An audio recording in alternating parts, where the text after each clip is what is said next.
Assalamu alaikum and welcome to another episode of the Dr. Will Show, where I interview educators and entrepreneurs on leveling up. Each episode, I zoom in someone who's dope, and we just sit back and have a conversation on what it means to live your best life. Now, if this is your first time checking out the podcast, this is the Mobile University for Entrepreneurs, and I'm your host, Dr. Will. Now, today's guest is Dr. Brittany Rincon. We are going to be talking about Teachers Pay Teachers, her journey into entrepreneurship. We're going to be talking about her podcast. And I wanted to have her on because she is doing a lot of things. And as you know, I'm all about educators creating multiple streams of income and really going after sort of what you think is your role and what you can do best to bring in that extra coin. And always happy to speak to a fellow podcaster. So for those who'll be listening on Apple Podcast, Google Podcasts, iHeartRadio, Simplecast, Stitcher, and Spotify, will you please introduce yourself, Dr. Brittany? Yes, hi. So I'm Dr. Brittany Rincón. I actually got my doctorate back in March during COVID, so I haven't really used it professionally yet, so it's very exciting to say that. But I teach fourth grade. I'm also a curriculum coordinator and the head of the fourth grade department in a school in New Jersey. So that is my day job. And then my side hustle, I recently launched the Teacher Leader podcast. And I also have a Teachers Pay Teachers store, and I'm also venturing into other avenues to kind of expand on the things that I'm now starting to talk about in my podcast and a lot of the things that I learned in my doc program. So I'm very, very excited to talk about teacher leadership with teachers who still really don't understand that teacher leadership is not just another path to admin and how they could really find their voices. And I'm really here to kind of push them and guide them and coach them along the journey. Awesome. So for those, look, I am just always curious, like how did people get to where they are? So what did you think you'll be doing when you were growing up? And what made you decide to be a K through 12 classroom teacher? So this is always a fun story for me to tell because I did not want to be a teacher. I have a bachelor's degree in anthropology and I wanted to be Indiana Jones. That was like my dream. I was going to travel the world, be an archaeologist. And then I met my husband and things changed. He wanted to be a teacher. So I had an undergrad degree. So my options to become a full-time teacher were pretty slim. So I actually joined Teach for America and I did that for 2 years. And I thought it was just going to be for 2 years while I kind of figured out what I wanted to do. And then I fell in love with it. I can't picture myself doing anything else, to be honest. Like this was my path. And the funniest thing was, so now my husband and I are both teachers. We both work in K-12 schools. And growing up, I just always assumed that it would hit me. Like I would just figure it out one day. And then I realized like now as an adult, like you can do different things. It doesn't have to just be one. And I'm kind of really enjoying my path through education and like figuring out other opportunities that are available to me and that I'm making for myself. So what were some of the experiences you were having that led you to start thinking about, monetizing your genius? And how did you determine that it was actually time for you to take that leap into entrepreneurship? So the leap was more recent, but I actually started selling resources on Teachers Pay Teachers back in 2015. I was working at a school that had very limited resources and a lot of the things I was creating on my own. And I was also finding things on Teachers Pay Teachers as a consumer and enjoying them, but also realizing that they weren't exactly what I needed. So I was starting to tailor things to fit my students. And then I realized that, hey, I could do this. I could post these resources that I'm making and other teachers might find them just as valuable as I'm finding their resources. And that's what I did. So I posted a couple of items on there 5 years ago and I didn't really think anything about it. I definitely didn't consider myself like a teacher leader or an entrepreneur or anything. But then, I started noticing every month there was a little bit of money coming in. And I said, oh, wow, like people are doing this. Like this is an option. And, I continued with it. I started to add in more products and do a little more research and talk to other teachers who were doing it and trying to figure out how to make the most out of it. And then the deeper I got, the more I realized that there's more here than I originally thought. And I also want to make this one path, but not my only path. We're going to circle back around to that. But as you know, and those who will be listening to this podcast, you know that, some of us are doing webinars for other companies. Some of us are, doing keynotes. We're writing books. We're writing articles for publications, presenting at conferences, writing books, doing all sorts of things in this entrepreneurial space. I'm curious as to how did you sort of discover that there was a marketplace for you? Like you mentioned that you had put some things out there before, but for you to say, you know what, I'm going to do more. Because when I went to your website, you got more than a couple of resources in the store, right? So you put a lot of time and effort in that. So talk to us about sort of that mindset or the strategy that went behind you sort of looking at, wow, this could be, a real avenue for me. So I really didn't think it was really going to turn into much. Like I enjoyed, a couple of dollars that were coming in from it, but then things started to take a turn in education, right? Like all of this distant learning happened and there really weren't any resources out there. So a lot of the products on my store were really geared towards like 3 to 5, because that's what I teach. I teach 4th grade. But then once all of this started happening, I started to make more resources that were geared towards like organizing online. So now I have a lot more like digital grade books and things like that, or like Google Keep tools. So kind of organizing yourself in a digital space, which I think is not really out there. It's not available. I think people are making these resources now because of what's happening. And that's one of the things I like so much about Teachers Pay Teachers is that the teachers are very responsive to what's happening. I don't really think there was nowhere else to turn really when distant learning happened. And if everything you had in your classroom stayed in your classroom, then what did you do? And I think a lot of teachers on TPT really like sprang into action and they changed all of their resources from print to digital to accommodate what was going on in the world. Y'all can holler at me. I don't create resources, but I teach you how to teach online, like in terms of let's take that lesson. Let's look at that standard, that essential question. How do you create that lesson, that course within a learning management system? That's what I do. So holler at me, when y'all want to do that. I negotiate my rates, but I'm not free. I put a tweet out on Twitter about like, don't call me for the free. That's not how I roll. When you're doing this, you're checking the landscape, you're looking at, Teachers Pay Teachers, you're saying I'm going to be responsive to this environment. And this is what I want to throw this out there to you, because instead of you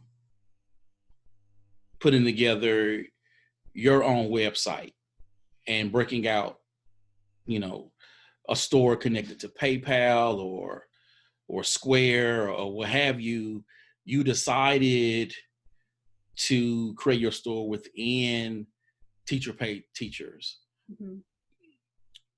When you decided, I'm going to really make a go of this, and you said, I'm going to do this with the idea of these new digital tools to help teachers sort of navigate what is going on now. What made you decide to go bigger with TPT as opposed to going out specifically on your own? Honestly, like Teachers Pay Teachers is a huge marketplace, and I don't have to go hunting for traffic at TPT. because that's where the teachers are going. And for me, I could put a lot of my resources on my own website and, set it up privately, but then I would have to drive the traffic to those websites, and that would take up all of my time. And I would prefer to put my resources on Teachers Pay Teachers, have teachers be able to search for it or post links to it, something they're already familiar with, and then focus my energy on something else, something bigger that I want to work on. And I just think of it as it was a choice that I just made, like a personal choice for me. So you are the creator, and this is where we get into the podcast, people. Because I'm going to ask you some other questions, because I know I always send people some questions ahead of time, but I have some stuff I want to pull up. I was thinking about it today as I was sitting in the parking lot answering, work emails. Seems like my office now is my phone because of what's going on right now. All of us, right? We're connected to our phones now. Yes. As the creator and host of Teacher Leader Podcast, so what was the pain point behind you getting into podcasting, and what do you hope your listeners take away from your show?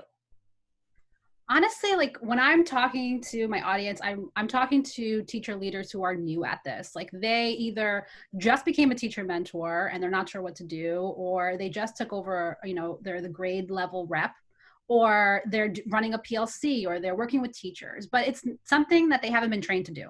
Because we're not trained as teachers to take on these leadership roles unless we leave the classroom and take it on full time. So when I'm talking to my teacher leaders on my Teacher Leader podcast, I'm saying, like, here are some tips to work with teachers, because you don't have the time to do all the research and read all the articles and the books. It's a lot. And you want quick tips in order to turn around and work with adults, because we're working with adults. We're not working with children. And there is a fine line on how to have these conversations. And I also want to give them some confidence, because they are amazing teachers and they can do this. And I think a lot of the time, teachers feel like, oh no, I'm not an administrator, I can't do these things. Or that's not my path, I don't want to leave the classroom. So they kind of turn an eye to working in these roles, whether they're official or unofficial, like whether, they have a fancy title and a pay raise with it or not, to realize that leadership is for everyone. And I really want to point them in that direction and, help them find that voice and help them gain some confidence and give them some quick tips that isn't going to take them a lot of time to digest. So how do you produce your podcast? I know I've presented at conferences on podcasting before, and people ask, well, how do you do it? Because immediately in their minds, they're thinking about the tech involved. They're thinking about the difficulty that may come up when putting a podcast together. So how do you produce yours? I do it myself. I use GarageBand, and I stole my stepson's microphone that he uses for gaming, and I plugged it in, and that was pretty much it. There wasn't a lot of tech involved. There wasn't a lot of equipment that I had to buy, and the tech I was already familiar with from using it with my students. And honestly, I had all of those questions myself. So I actually reached out to someone who hosts a podcast, and I said, would you be willing to, help me out with this? And she was. So now she's my mentor, and I talk to her frequently, monthly, and I ask for some advice, and she kind of helps me because she's been doing this for a lot longer than I have. And that's really what it was for me, like between her guidance and then realizing that I don't have to buy a really fancy microphone to get this off the ground was really helpful as well. Wow. And you edit on GarageBand as well?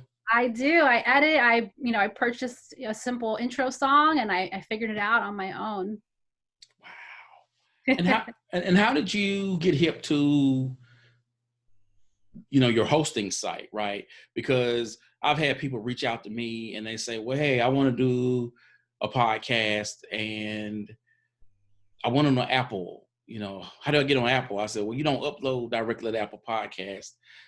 That's a repository. You got to put this thing on a hosting site and go into these different platforms and, give them the RSS feed so they'll start pulling them once new episodes are released. Mm-hmm. There's Simplecast and Spreaker and Podbean and other things out there.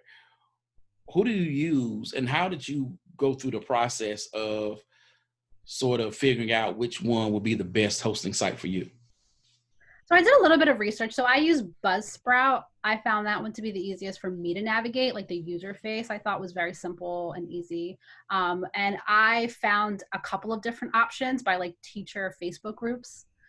A lot of teachers are, asking these very similar questions. Well, what do you use? What's working for you? And I kind of, I asked the same questions, and that's what I got in return. And I had a couple options, and I kind of played around with the free version, because a lot of these hosting sites have free versions or trial versions, and you can test them out.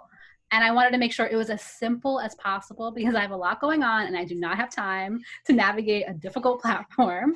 And if I have to pay a couple extra dollars a month to do it, I will. And I find it very affordable. So like, my cost to produce and put all my podcast episodes together is very minimal. I think a lot of people think it's going to be very expensive, and it's not. It's very easy to get off the ground. And a lot of teachers are already blogging, and I think they think blogging is the only way. And it's not. You can have your blogs and your posts, and you could turn them into podcast episodes, and you don't have to come up with two separate ideas. You can make it all the same, which is what I do. I hear you. I'm very low key myself. Now, I do know some folk, they spent big money with high-end mics and mixers and those things.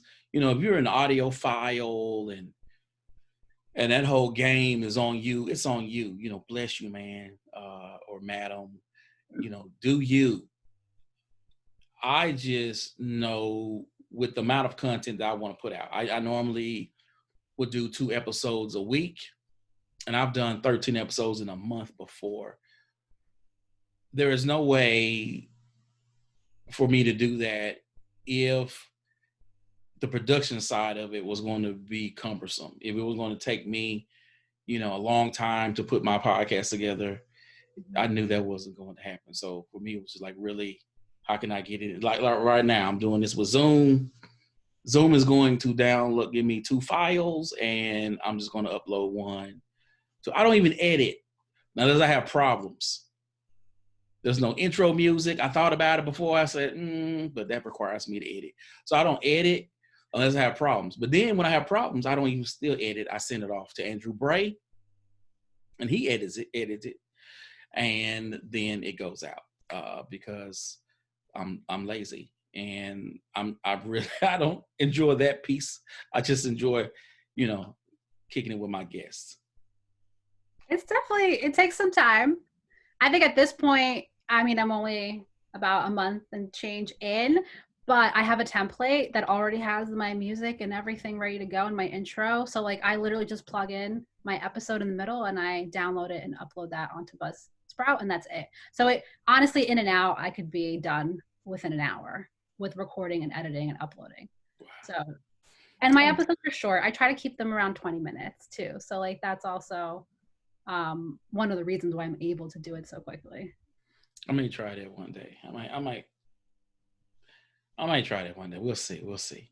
Now I'm curious about you have your podcast and you have your store.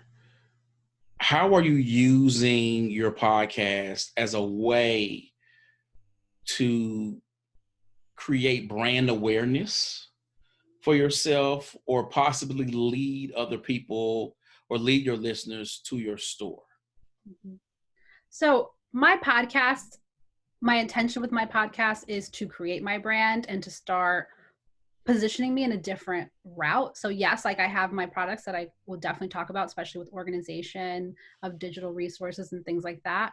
But I'm really trying to reach out to my listeners. I also interview my listeners. So I have teachers who are new leaders come on my podcast, and I talk to them about what it's like. What are the challenges? So I'm like getting to know my audience, not only through my listeners, but also like my guests, so that I know what are their problems, so that I can then create more products to help them.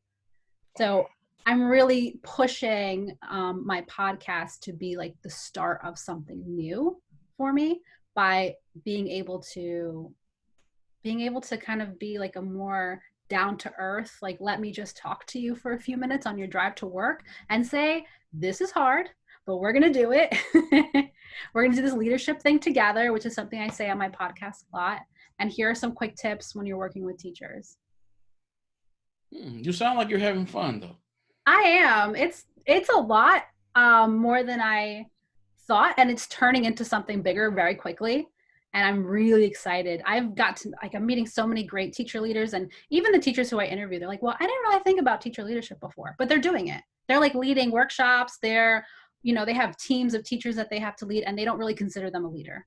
And I want to shift that. I want them to start considering themselves leaders, and then being someone there that could also eventually put some more resources out that they are going to gravitate towards because they've already been listening to me and my podcast. Cool. So I want to jump back to your store. As I mentioned earlier, when I went to your site, I was like, okay, there's a wealth of information, resources here. This isn't like 5 items sitting there. You have a lot of stuff. When someone is thinking about developing that resource, right? What goes into developing a resource to sell, and how are you continuing to build your store? Are you building resources? I know earlier you mentioned about being responsive, but is there a plan to say, I'm going to have, these pocket of resources here, and then I'm going to bring in this line here? Or are you just, as things are coming up, as you are noticing things on Twitter, as you are hearing other teachers on Facebook or teachers in your own school talk about things, this is how I'm being responsive to what I build?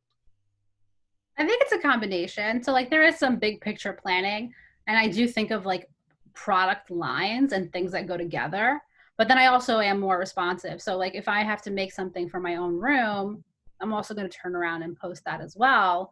But then I also in the back end I have a whole poster ready to go with here are some things that I can make. And I like to keep products together. So like if I make something for K through 5, and I'll also make a version, the same exact version for K to 2. And then that's 2 products. And then I bundle the whole thing together and it's K through 5. So I have like one idea and I have 3 products from it. And even just changing around the colors, the themes, the clip art, all of that creates other products as well. She said bundles. I've heard people talk about those. And, people, if you don't know this is real, there are teachers right now who have become millionaires from TPT, as well as, if you did not know this, TPT has its own conference. Like, this is real, people. This is real. There are people on TPT for ever. They've been on it for so many years and they're doing so well, and they've learned so much being on the platform that they're the ones putting on these workshops at the TPT conference to share what they've learned for new people. And teachers right now are still joining and starting their teacher journey on TPT, because I think a lot of teachers think this is the only way to make a couple extra dollars. I think that's how they kind of like start it. Everyone that I've talked to, it's like, well, I thought I'd post it, I'd make a few dollars, and then that'll be it.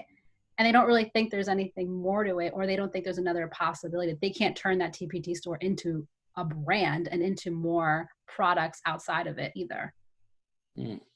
So I don't know if you've seen this on Twitter or the Facebook, but some of our colleagues are not fans of TPT, whether they're not into the fact that teachers are selling things and they think it should be free, which is ridiculous, or they're like, it's not of a certain quality. Now, granted, it's an open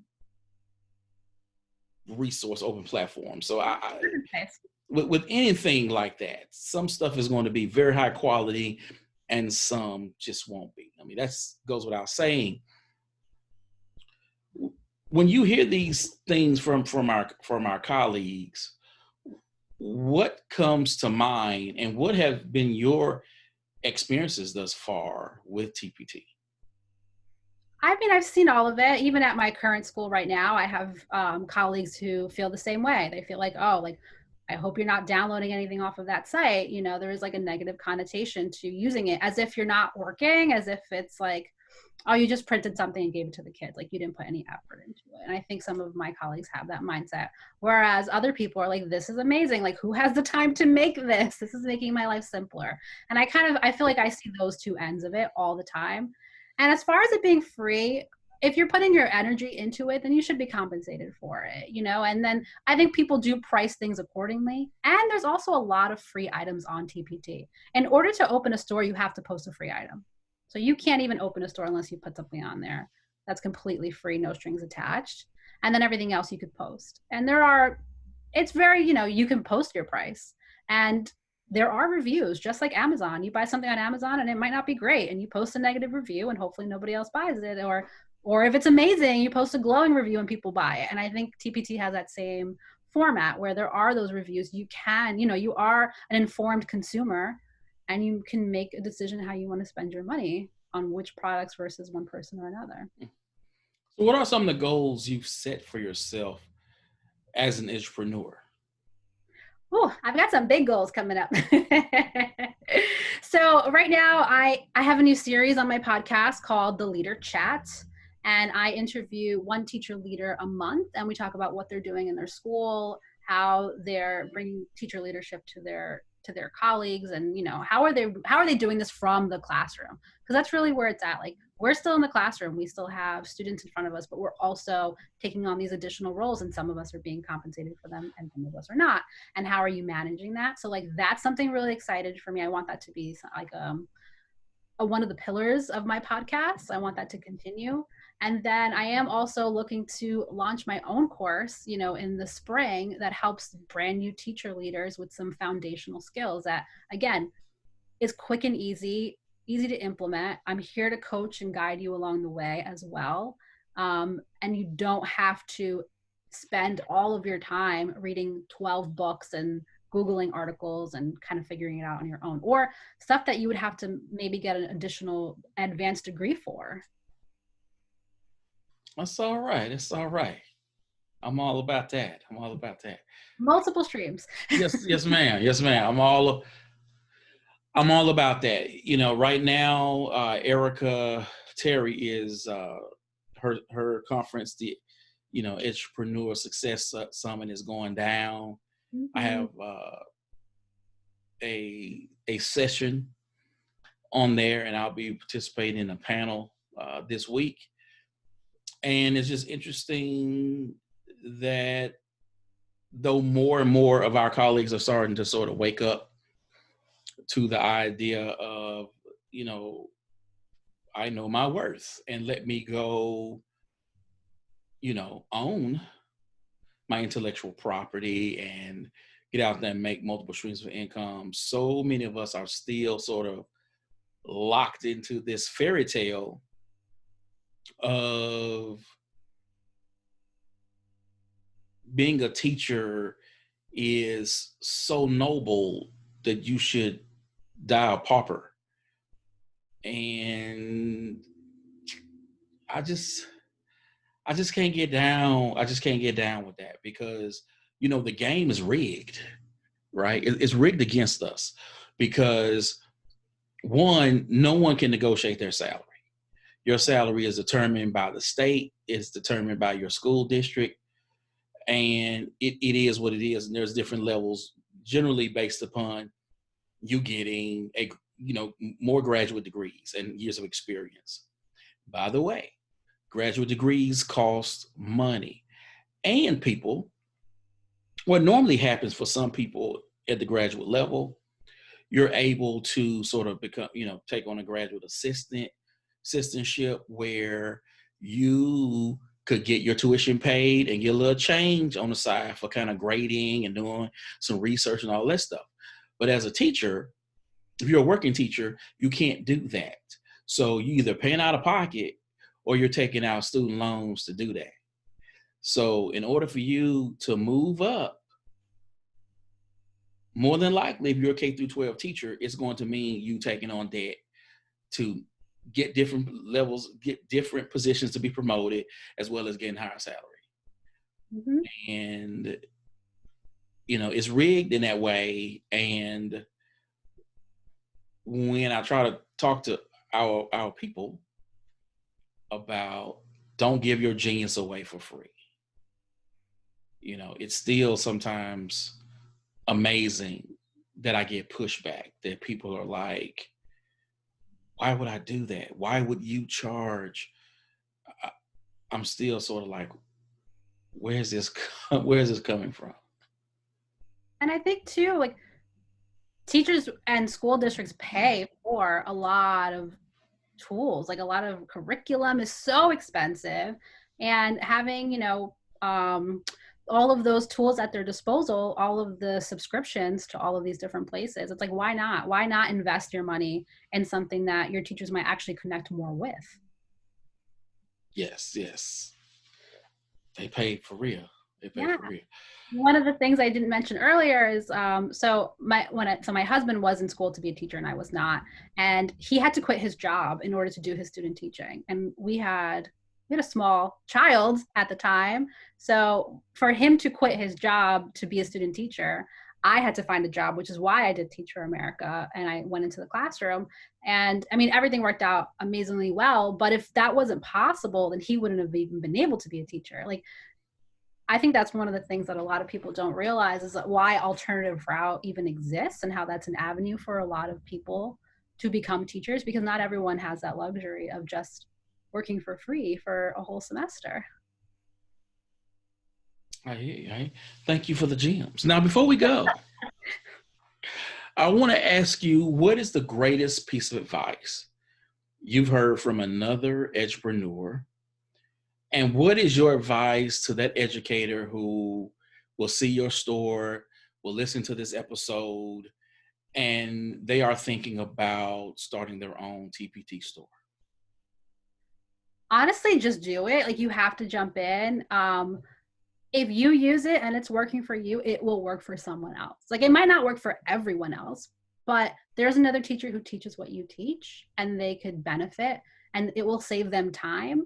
So you should put it out there. I think the best advice that I ever got was that, like, my voice matters and my experience matters, and I shouldn't be afraid or think that like what I put out there isn't good enough, because so many other people are doing this right now. They're putting their their content out there, and mine is just as valuable. I still feel that way sometimes, and I've been in school all of these years. I now have a doctorate and I have these years of experience, and sometimes I feel like, are teachers really gonna need this? And sometimes I have a little bit of imposter syndrome, and I think teachers have that sometimes as well. And it's just about throwing yourself out there. And one of the nice things about Teachers Pay Teachers, you could always update stuff. So like, if someone bought it already and you've made it better, they can re-download it for free. So you can send them a quick note and say, hey, I made this better. I added more to it. I changed things. Here you go. And that's also an option. Like, it's not a stagnant product. I update stuff all the time. So I want to throw this out there to you, since you just mentioned your voice matters. As a woman of color in this space, podcasting, creating products for TPT, looking to expand courses, coaching, etc.